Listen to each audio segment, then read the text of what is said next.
Assalamualaikum warahmatullahi wabarakatuh. Ya, tahu nggak kawan-kawan, hari ini tanggal 2 Januari tahun 1492 dulu ada peristiwa yang sangat tragis, yaitu jatuhnya dinasti Andalusia, jatuhnya kota terakhir benteng pertahanan muslim di Eropa, yaitu Granada.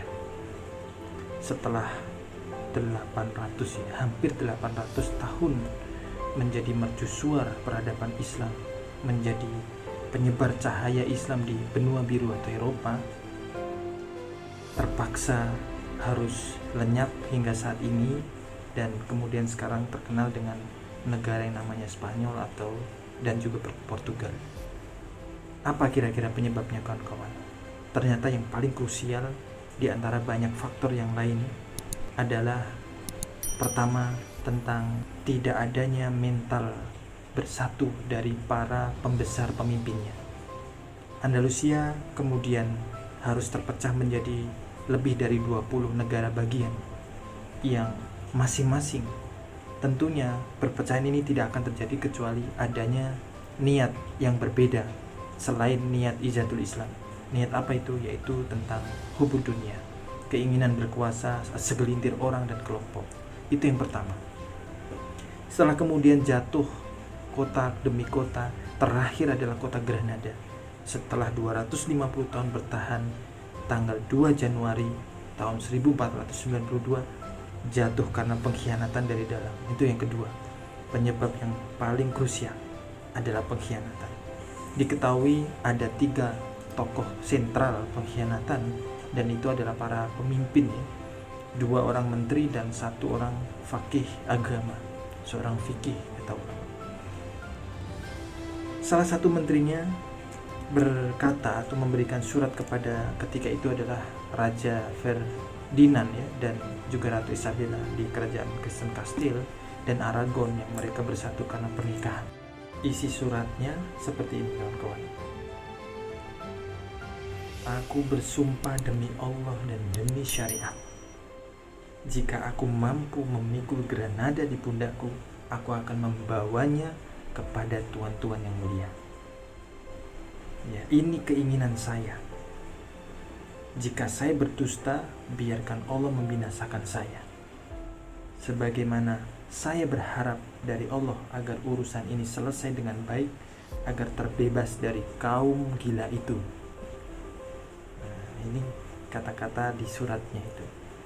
Jadi kaum gila ini dinisbatkan kepada mereka muslim yang memegang izahnya, prinsipnya, tidak ingin takluk dengan mudah kepada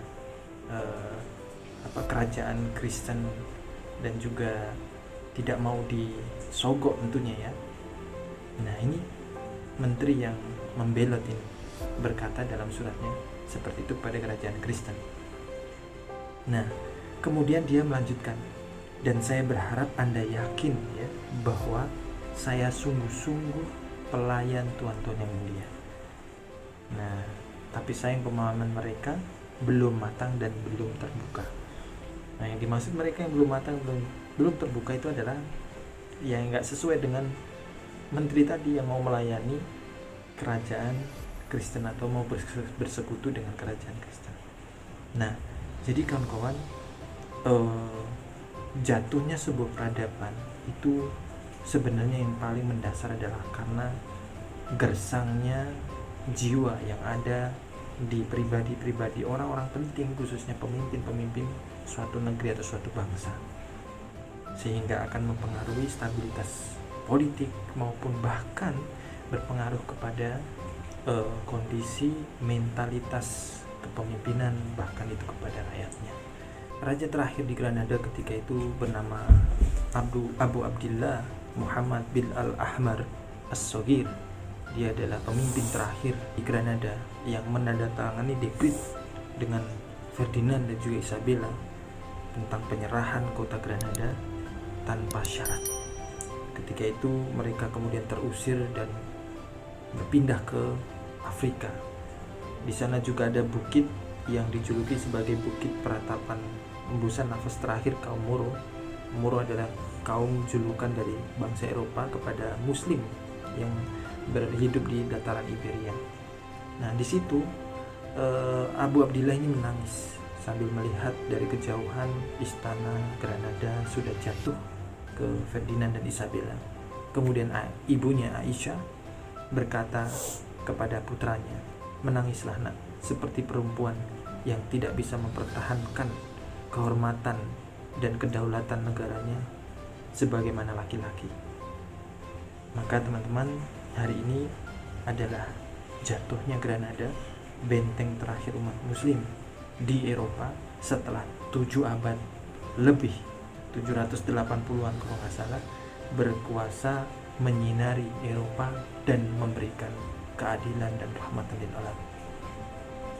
Maka pelajaran ini harus kita petik bersama agar ke depan negeri kita yang tercinta, Indonesia, dan izahnya sebagai bangsa yang Bhinneka Tunggal Ika, untuk kemudian mewujudkan cita-cita luhur para founding father kita, Indonesia Raya menjadi negara yang adil, makmur, dan sejahtera, insya Allah, dengan para pemimpin yang adil dan amanah.